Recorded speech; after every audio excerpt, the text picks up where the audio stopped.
Hey YouTubers, welcome back to another episode of Jack of All Trades. In the Buick restoration segment that we're doing for the channel, I wanted to test out this Rislone Hypercool that I got shortly after I installed the new aluminum radiator. So one of my problems with this additive here was last year I tried to use it on the 350 and I got absolutely no results at all on it. So what I wanted to do was try it out on a brand new engine that has a brand new radiator and everything in the cooling system is brand new. So I figured we'll test out some of the claims here. It says that it could cool up to 30 degrees cooler than normal. Typically at cruising I get to around 188 now on this car. I got a 180 degree thermostat, so that's great. But I'd be curious to see if it drops the temps at all, because if you've seen the video I did where I retrofitted my AC system with the canned air, I'm going to start running the air conditioner in this car again. I have to recharge it. I would like to get the temps lower because running the AC is going to bring the temps up higher when we idle. So what I want to do is run some tests here to see if this actually will bring the temperatures down at all in the cooling system.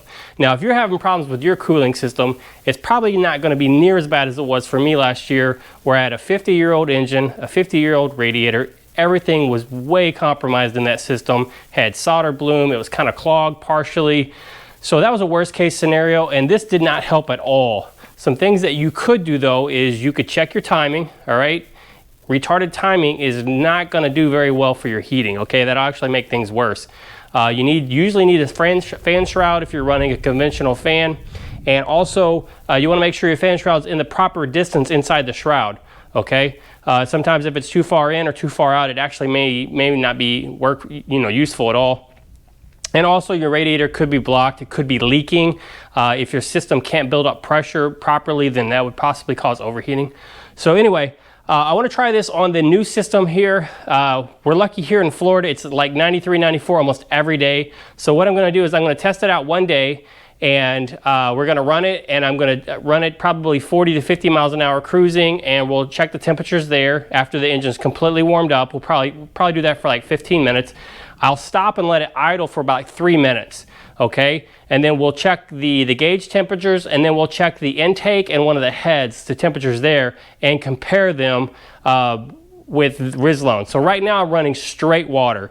We don't need any kind of coolant here in Florida. Sometimes people run coolant to help with some of the properties as far as keeping the corrosion down and whatnot, but I'm running straight water right now. And so what we'll do is we'll put a whole bottle of 16 ounces in there, and we're going to test out the claims here that it'll be 30 degrees cooler. I don't think it will be, but I'm interested to see if it comes down at all. And so first off, we'll start off by testing out the temperatures with just the straight water. We'll then dump some of the water out and then put the whole bottle of Rislone in there, Hypercool, and see if we get any results. All right, so check it out. All right, I've been doing a lot of cruising here between 40 and 50 miles an hour, just under 2,000 RPMs. We're right at the 15-minute mark.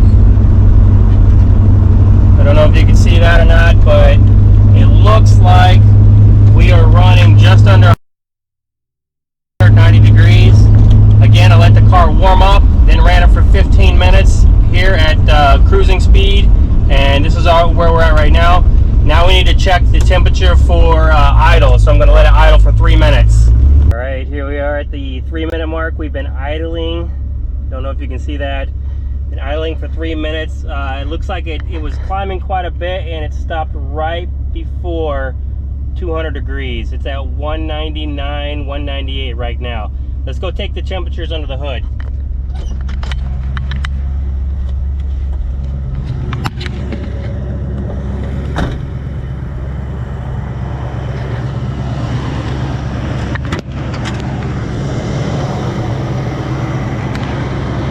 All right, I got a spot here I'm going to check right on the intake. We got 213 degrees right there, 215, and then right here on the head, got another 205.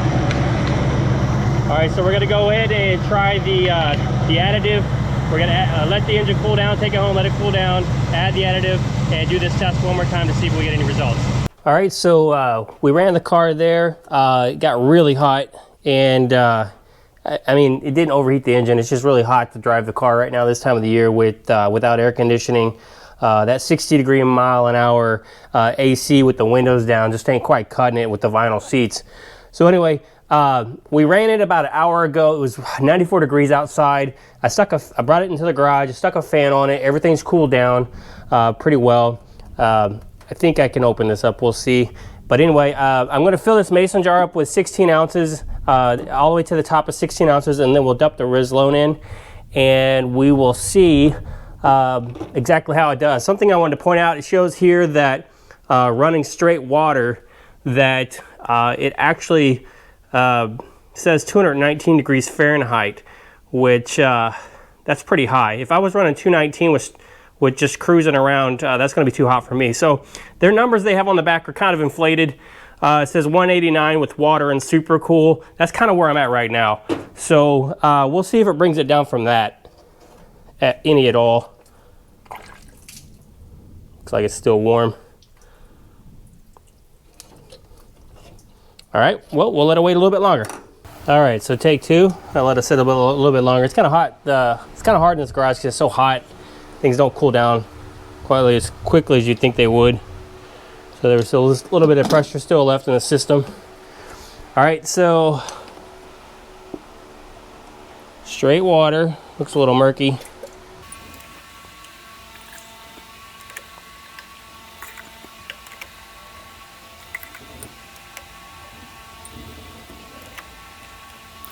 It's interesting that the water is this murky after being in everything new, but you know, I guess there could still been some stuff in there from the machining process, cleaning out the engine, whatnot.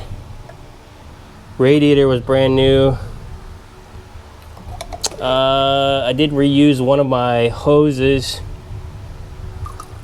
It could be switched between the 350 and the 455. All right, that's it.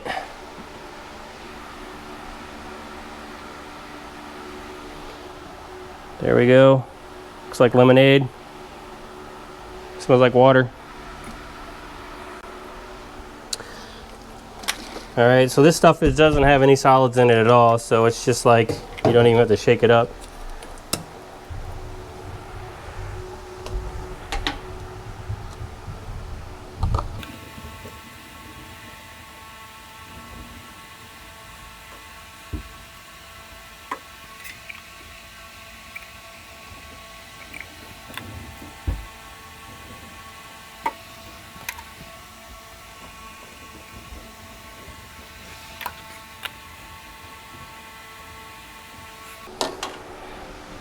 All right, that took quite a bit.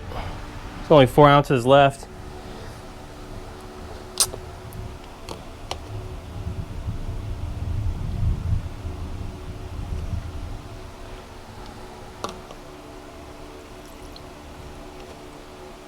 All right, it's about as much as it's gonna take. So 3 ounces left. I'm gonna put that in the overflow. Now I know in the overflow it doesn't get mixed in right away. It takes a couple cycles, but we just filled this all the way up and I burped it a little bit. All right, so let's give it a run and compare the results. All right, here we are. It's been a week, just absolute scorcher of a day here in Florida. I've got the car out, washed it. I've actually had it out a few times this week so that the coolant could get well mixed in. I know some of the guidelines on the bottle were if you put it only in your overflow tank that you would need to run it several heat cycles before it was in. We put absolutely most of it, about 13 ounces in the radiator, and then another 3 ounces in the overflow tank. So just to make it fair, I wanted to make sure the entire bottle was cycled in. So we're gonna go for a run now. The car is already warmed up. We're gonna run for 15 minutes. We're gonna check the running temp without the AC on, and just like the last test. And then we're gonna let it sit for idle for 3 minutes in the sun. This will be simulating a long light. And then we're gonna check the temperature at that point. And then we're also gonna check the underhood temps, and then we'll do a close off on our findings here. All right, so let's go check this out. All right, we just hit 15 minutes and we've been cruising just like last time, same same area. Don't know if you can tell, it's right there at like about 185. I'm gonna have to scrutinize it a little closer when I edit it, but it does appear to be running 2 to 3 degrees cooler than normal, okay? I'll put the exact number up when I edit it though. All right, now we're gonna set an idle for 3 minutes. All right, here we are at 3 minutes. And we are not far off from where we were last time. I would say maybe a couple degrees cooler. It's about 197 degrees there, 198. So let's go check the underhood temps.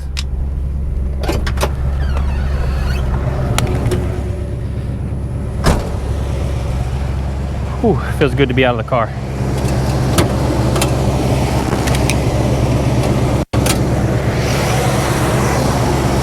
All right, if you remember last time, the intake last time was 215, and we're running 189 right now, which is a huge difference.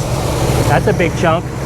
And then this was, the head was running 205, and right now we are right at 200.